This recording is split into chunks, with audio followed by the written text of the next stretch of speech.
Welcome back to My First Stage, where we talk to professional public speakers about how they got started speaking on stages. I am here with Paul Pape, and he is a TEDx speaker, a designer. He is an author. He is known as Santa for Nerds, which I have so many questions about. So, Paul, thanks so much for joining me today. Thank you for having me. I'm looking forward to this chat. Me too. First question is Santa for Nerds? Yeah, yeah, Santa for Nerds. Yeah. My other business is Paul Pape Designs, and it's a super original name. I don't know where I came up with it. But basically, in that, I'm a designer and fabricator of custom collectibles. And so I've been doing that for over 20 years. And the hard thing is trying to explain what that business is to people, especially putting it on a business card. I've been everything from want fulfillment specialist. It'd be we'd grant wishes, but we're not genies. I've done everything, but people don't get it. The business has no product. I sell my services. I make anything, and so that's really kind of the idea behind it. But it's complicated for people to understand. So I had a client about 14 years into it who turned to me and she's like, "You're like Santa for nerds, aren't you?" I'm like, "I will take that and I will run with it." And because everybody knows what Santa is, everybody knows what a nerd is. And so if I say I'm Santa for nerds, it stops people long enough that they're like, "Can you explain?" And then I can get into like what it is that I actually do. And that actually ended up being the talk of my the name of my TED talk ended up being Santa for Nerds. So, you did do a TED Talk, and it did not go exactly as planned. Things were Yeah. changed for you. Talk about that. First, how did you get your TED Talk, and then what happened? So I There's some irony in this whole situation here. So I hired a speaking coach because I wanted to get on more stages and such. And so one of the things that was part of their agreement was that they would help you land a TEDx stage. Like, okay, cool. And so there's a lot of people in this group, and I was talking to them, and they're like, sometimes we have to apply to 100 stages to get you on. There was one person they took over 300 stages to apply to get a TEDx talk. I'm like, "Oh, okay, so this is a to do. It's gonna take a while and all that." And so they got to the point where we had my signature speech and all that ready to go, and so they started applying, and they applied to 2, and I got 2. So I'm like, "Okay, cool. That's nice." That didn't take as long as I thought. And I had to take one down because you can only do the talk on one stage, so I had to pick one of the other 2, which was good because the one that I didn't take ended up getting flooded out when Florida got really bad storms a couple of years ago, and so it like washed away the entire event. And so I was like, "Oh, okay. Well, at least I did mine in West Virginia, so that was good." So that's how I ended up getting it. Now the irony is I have a second TEDx talk happening in October, my second one, and I applied to this one myself and just one application and got it. How to get TEDx stages, it doesn't need to be complicated, is I guess what I'm getting to on that one, but you can hire somebody to get you into there. And so really all you got to do is know what your talk is and be interesting. That's how you get onto those things. But yeah, so that's how I landed that stage. And yeah, my original talk was about creativity and imagination because that is literally my job. I am Santa for nerds, so I use my imagination and creativity every single day, and I encourage other people to do so. And so that was what the TED Talk was originally going to be about. Now, before we get into what happened, Yeah, so the one that you did, you said it was West Virginia. yeah. Did you have any connection to that? We've had a few people on the show that have been TEDx speakers, and they've all said when you're applying, like, have something that connects you to that event, that place. There was no connection. No, but the one I'm doing in October is in my hometown. And so Okay. that one did have a connection, and I think that is why they let me come on to the stage for a second time to do a different talk. But no, the West Virginia one, it was just an application that they wanted to do something was around creativity, and I just kind of fit the bill. Okay. And then they changed their mind. So yeah, so the TEDx process is about a 6-month process. If you're unfamiliar with how this works, they usually let you know a little bit before 6 months ahead of time, and then once you start, you get a coach inside of it, and then they walk you through the whole process, and there's meetings and all this, and that takes about 6 whole months before you actually get onto the stage.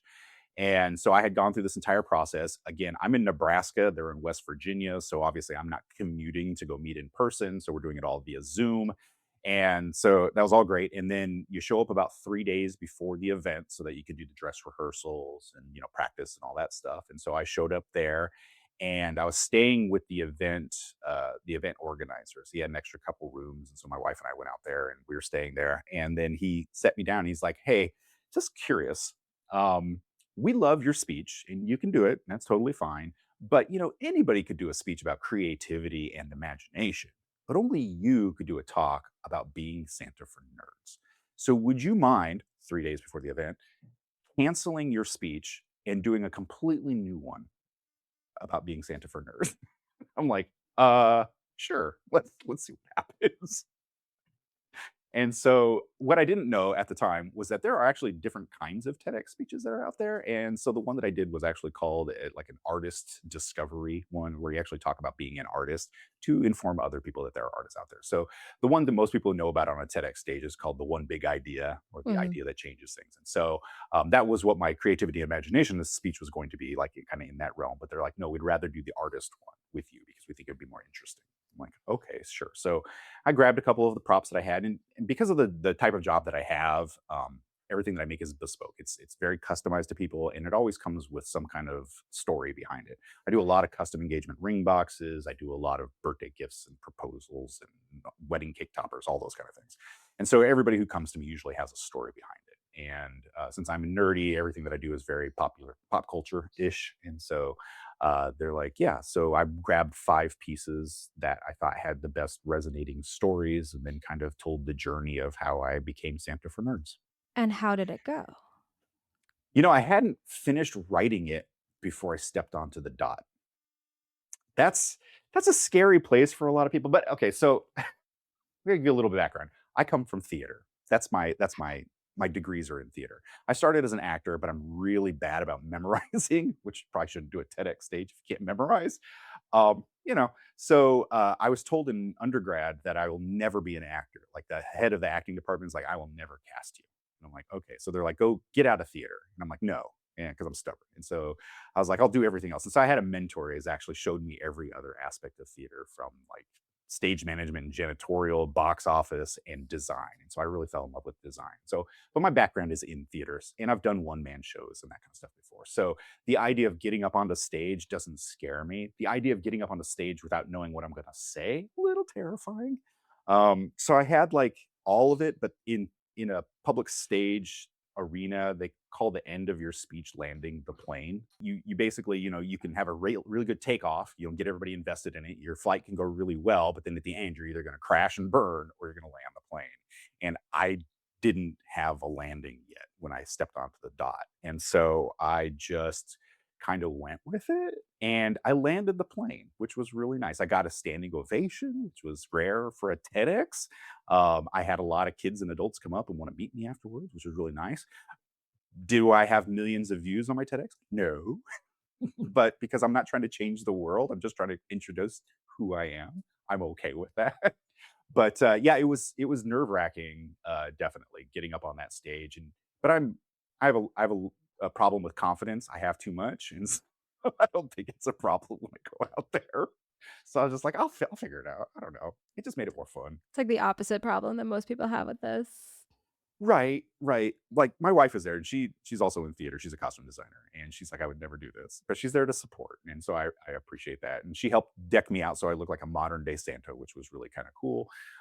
So went out there, did the thing, and, I mean, I had people crying because I have a really great story that I tell. It's not great, but I make a full-size reproduction of the Beauty and the Beast floating rose, the one that all the petals fall off of, and I Yeah. got a call from this family in Canada, and they said, "Is there any way that you can rush one to us?" Because their daughter was dying of cancer, and they wanted to have it as because it was her favorite movie, so they wanted to present it to her and then also use it as a memorial once she passed. Heartstrings. And so I was like, of course, and so I brought one up on stage and I was kind of explaining this story to people. And there's definitely some people getting a little weepy out there. And then, but then I tell some funny stories too. So it's, lighten it up. But yeah, so there's a lot of depth there. But then at the end of it, it really just comes back to, like putting good back out into the world, and letting people enjoy the fact that, you know, good things can come. You don't need to change the world, but if you add a little ripple here and there, it does move out and help people. So I love that, and clearly, like, I mean, you signed up for this thing, you were prepared to, submit 300 applications if needed. yeah, So, yeah. the TEDx talk was definitely something that you wanted. Why? Like, what was your goal Oh, with having a TEDx? I don't know how honest people get with you on this, but I'm a super honest guy, so I'm just gonna be it was about, authority and ego, Mhm. which, I mean, I don't know if I should be saying that, but that's really what it comes down to. I wanted to get on more stages because I'm an artist, full-time artist, that's what I do, and this thing that you see behind me, this whole gamified business, this is actually about teaching artists how to become a business, because what happens is you go to school for it, you learn the trade really, really well, you learn how to be an artist, and you learn all these skills, or even a creative, you don't have to be an artist to be a creative, but you learn all these skills, but they don't teach you how to be a business. And so everyone is just trying to figure it out on their own. And it drives me crazy. And so I was doing Paul Pape Designs for about 20 years. And then I was like, I was also helping people like on the side. I'm like, well, this is how I do it. So you should do it that way. And so eventually I was like, why don't I just start a coaching consulting business around helping artists become profitable? And so the problem was is I had spent 20 years behind the scenes being the guy who makes everything, but not really talking to people out in front. And Mm. so I was like, I need to start building authority. And so I was like, well, what's the best way to build authority? Well, I'm doom scrolling one day and the app says the best way to build authority is to have a TEDx talk. I'm like, okay, well, let's try that. And so I was like, I'll just try a TEDx. And so that's really what it came down to. It was building authority so that people knew what I was talking about.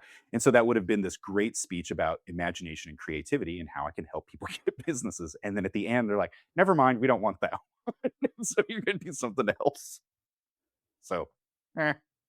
So, with it switching over to the Santa for Nerds, what impact did it end up having? It just continued to build more authority in a direction I had plenty, which was interesting. But I met a lot of people, and it also it I don't know how real you want to get into. You want to get really real on this one? Yeah. Okay, cool. So I come from theater, and what I recognize is when we step onto the TEDx stage, is that TEDx, I should probably shouldn't be saying this, it's just theater. It's just a series of monologues Yeah. on a red dot. But the problem is that it's run by people who don't do theater. So they have no idea. So it's business people playing theater instead of actually doing theater. So since my TEDx, I've been and helped people get multiple TEDx's. And I've been to a lot of these events, and every single one of them is run the same. It's a bunch of business people trying to play theater. And so I'm like, this is really weird, guys. Like, why are we? And so I went out there because I'm a set designer and prop designer. And so when I went and did mine, I spent the first 2 days, instead of memorizing my speech or actually writing the darn thing, I was helping them build their set. I was making sure everything looked good. I'm like, let's make this as theatrical as possible. My wife's giving costume ideas to the people who are sitting there. She's like, this is the outfit you want to wear. So like we weren't doing the TEDx thing at all. So that's the weird thing about TEDx is that um it's business people playing make believe for a hot minute, but using their own authority. But it is just a monologue that you wrote, you memorize, you perform, but they're trying to they're always asking you to be authentic. But if you memorize anything, I don't know if you've ever I assume you've been on stage before and all this fun stuff. So Been on stage, yes. Done a TEDx, absolutely not, and that is why. Like, oh, I've talked about this on the show before, it's like, I step on a stage and I have no idea what's gonna come out of my face, at that's the all. best way to do it. Yeah. So, it's like, I can't do a TEDx because I cannot memorize anything. And that's I think the hardest part is then you because you're not trained in theater, you're not trained to be an actor. When you go out on stage and you have memorized it, the thing is it comes out sounding like a brand new actor who's finally learned how to memorize something. It's very boring. It's scripted. It is. And so what they tell you, and I like the coach that I had who helped me get this one, he's trying to tell me he's a business guy, he's not a theater guy. And he's trying to tell all of his clients, he's like, you just want to act like it's natural. So say it like it's the first time. I'm like, yeah, but don't act. And I'm like, no, you have to act because if you just repeat the words, it's going to be boring. And so I would pull all these people aside on this, outside of our meetings and be like, okay, this is what you need to do. You need to pretend that you're doing this for the first time, but you need to act as though it's exciting. So and I think it's a big myth about the whole thing is like, if you, there are the people who have done really, really well in TEDx, talks have gone really, really well. And it's because they seem comfortable on stage and they're just telling a story. And that is a person who has mastered the art of acting. That's what that is. And so, yeah, not to burst anybody's bubble on this one, but the memorization is the hardest part. And the other thing that I realize is that everybody's got different every TEDx has their own set of rules. And so the one I'm doing in October, you've got a 10-minute deadline. That's it. TEDx itself gives you 18 minutes. And so, but like some places are like, no, and like the one that I did, they allowed me 12 minutes and like hard clock, like big number countdown in the background. And if it hits zero, they just turned off your mic. Like, you're done. I'm like, oh, okay. But I'm like, but the rules allow me 18 minutes. So I've got 6 minutes of slop I could throw in there, but they're nope. And so it really, so you got to build into all of this. And what's funny is people who aren't trained in theater or acting, anything like that, they get nervous. And so they'll either run through the entire thing or they get about halfway and they forget everything that they've memorized. And so that's why, and that's technically why it's supposed to be 6 months of rehearsal. Like, you're supposed to Mhm. have your speech, you write it, and then you rehearse it for four months so that you get it so memorized that you can just say it out loud like you're just having a conversation. But nobody ever gets there. It's a rare person who does. So for the people that wanna do TEDx that don't have the theater training, any advice on how to memorize it, how to not sound scripted, like, how to actually do it well? Whatever you would tell the people that are about to get on stage when you pull them aside. Yeah, and honestly, this is great advice for you because the whole point of memorizing is because they don't want you to go off script. Obviously, they don't want you to go like complete left field. They want you to have a clear idea because the clearer you are, the easier it is for the audience to actually get it and understand it and move on to the next one. Um, but the reality is a lot of people just end up doing bullet points. And so they're like, this is the okay, so I'm gonna hit this point and then I need to elaborate on it. And then I'm gonna hit this next point and elaborate. And they memorize the bullet points and not the actual speech. And so that might actually benefit you because you're like, okay, this is the point that I'm trying to make. Have some keywords that you want to throw in there or whatnot, but then the rest of it can be more off the cuff as long as you're not going every 10 seconds. You've got to Mm. actually be able to get up on stage and be able to have a conversation. And the big one is literally being able to go up there and have a conversation. We talk all the time. Like, people in general talk all the time. We have conversations with people and we don't sound like robots. But as soon as we go stand on stage and there's a bright light on you and there's people staring at you, we all turn into this weird robot version of ourselves, as opposed to just going up there and having fun and being relaxed about it. And that's nerves. It's, not having done this before, those kind of things. But the reality is if you want to get good at it, you just got to get used to standing up and just having conversations and not worrying about the people that are in front of you. And so, what the best advice I could give somebody who's going to do a TEDx, something like that, is to know that the people that are in the room are just there to give you something to bounce it off of. But the reality is you're playing to the camera. And so, if you're uncomfortable being in front of a room full of people, practice in front of the camera. And then when you go do your TEDx, stare at the camera. Not stare at it, but like that's where, because like right here. So here, exactly. So here's the thing, like in my setup right now, that's my camera. This is you, but I'm not going to sit Mm. here and talk to you because this looks like I'm disingenuous to you. And this is what happens when you're on TEDx as well, because your audience is usually below you because they're sitting down, you're standing. And so instead of doing this the entire time, you look at the camera.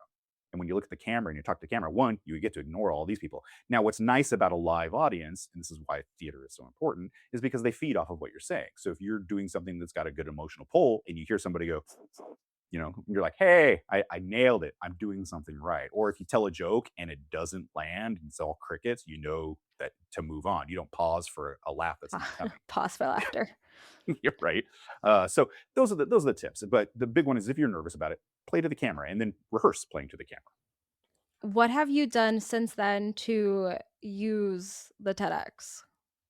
So I use it mostly as again, it's about authority. I mean, and I hate that you've got to prove that you're good at something for people to trust that you're good at something, but that's really what you have to do.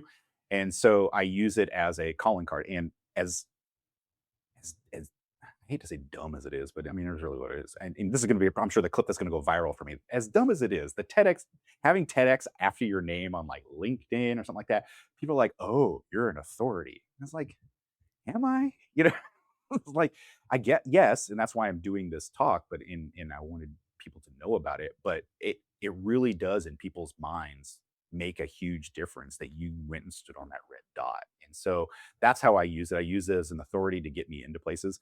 I also name drop when I'm talking about business. I've worked for Disney, Universal, Nickelodeon, The Tonight Show. I don't like saying that, and they don't like me saying it either because I'm supposed to be behind the scenes. But if you're trying to build authority, trying to go out there and make yourself be the expert, you have to do those kinds of things. And as a guy from the Midwest, I hate doing that. I hate bragging. I'm not a big fan of that, but it's a necessary thing in business. And so that's primarily what I've been using it for.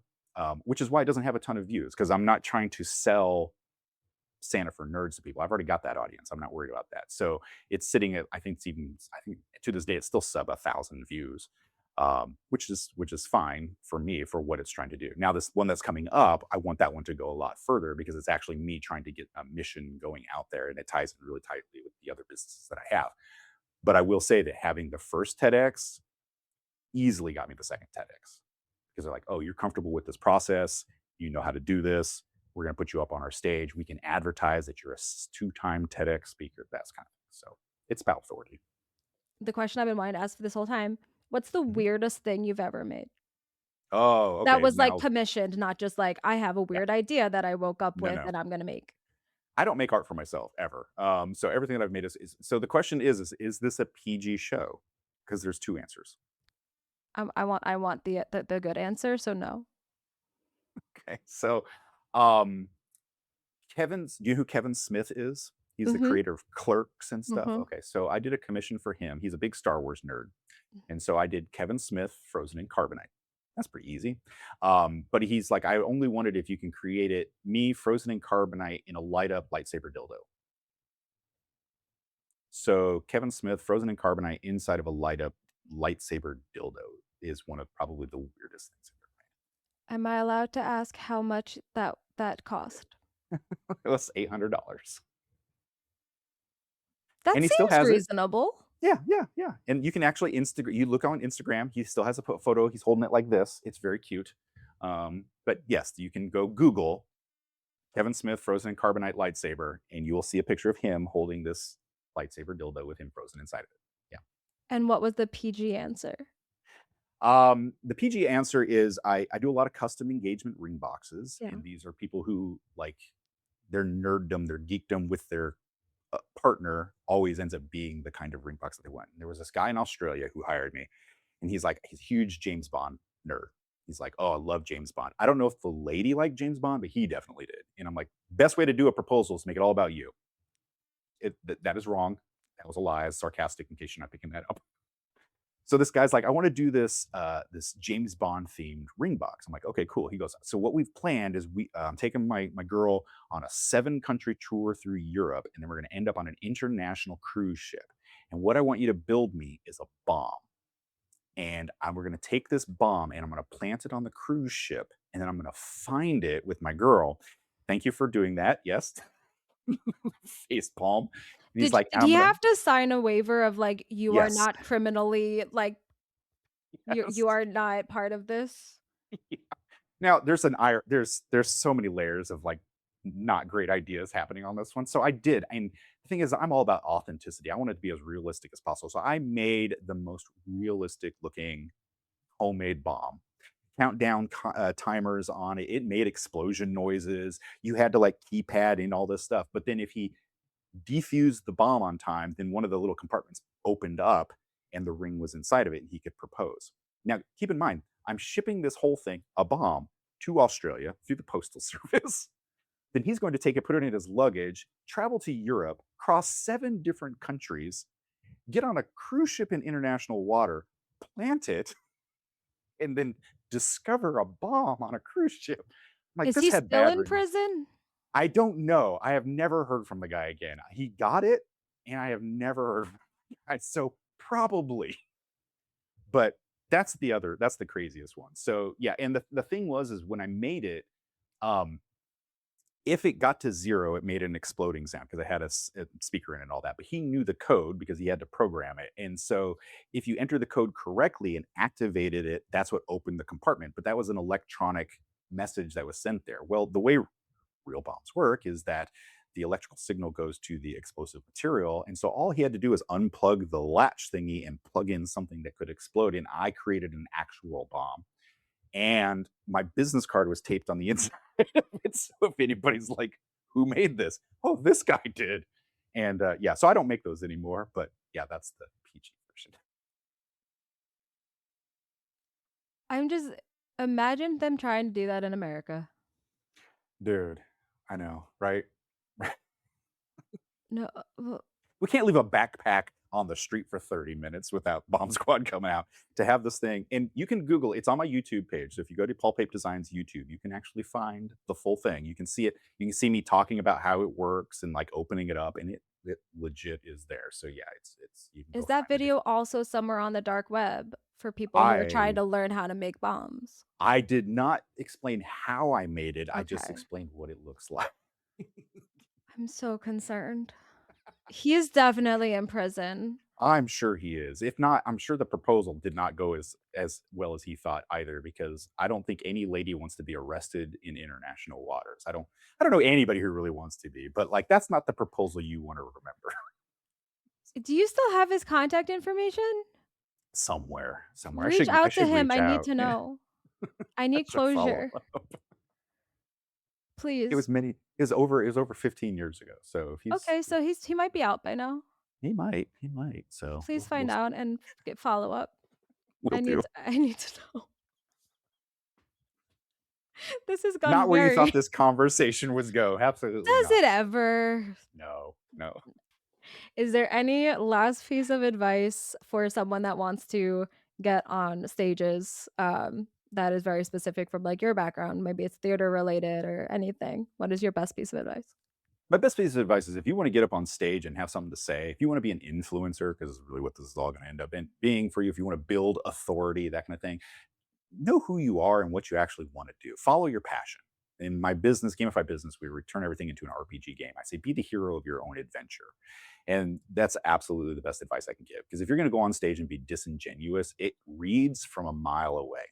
So go out there, be who you are, and be passionate about what it is. And so even if you flub, if you screw up and all that, it's so easy to recover because it's who you are and you truly believe it.